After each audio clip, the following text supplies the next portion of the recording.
আমি তো ডিসিশন নিয়ে নিছি, বিয়ে করবো ক্লাউডের উপরে, ক্লাউড? মেঘের উপরে।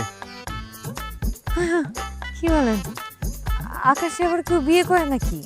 আরে সবাই তো করে মাটিতে, আমি করলাম আকাশে। আর বরযাত্রী আসবে জেট বিমান দিয়া। জেট জেট বিমান? আমার তো জেট বিমান দেখলেই মাথা ঘুরায়। সমস্যা নাই, আস্তে আস্তে অভ্যাস হয়ে যাবো। কারণ বিয়ার পর তোমার সকালবেলা ব্রেকফাস্ট করতে হবো লন্ডনে, লাঞ্চ করতে হবো দুবাইতে, ডিনার করতে হবো আমেরিকায়। তাহলে ঘুমাবো কখন? ট্রেনে ঘুমাইবা, সমস্যা নাই, আমার প্রাইভেট বালিশ আছে। বালিশ আছে? আমার বালিশ খুব সফট। প্রেসিডেন্ট এটা নিতে চাইছে, কিন্তু আমি তার দেই নেই। কেন কেন? আপনার বালিশ কেন নিতে চাইছে?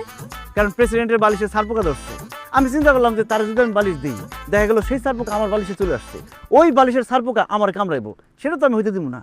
বিদেশে সারপোকাও আছে? অনেক সারপোকা কুটুস কুটুস কামড়ায়। প্রেসিডেন্ট তো আমার খুব ভালোবাসে, আমার বলছে প্রিন্স ইউ আর মাই ডান হাত। আমি বলছি নো, আমার হাত অনলি আমার হাত। তাহলে তো আপনি অনেক বড় মাপের মানুষ। অনেক বড়।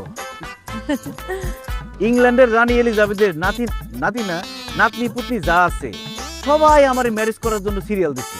আমি বলছি no, my heart only Bangladesh girl reserve. সেই রিজার্ভের মানুষটা কি আমি? অফকোর্স। আমি যখন এই ভিলেজে ঢুকছি তখনই তোমার হার্টের সাথে আমার হার্ট ব্লুটুথ কানেকশন হয়ে গেছে। তা না হলে কি তোমার মার মতো ফকির নিয়ে আমার গাড়ির সামনে এসে পড়ে?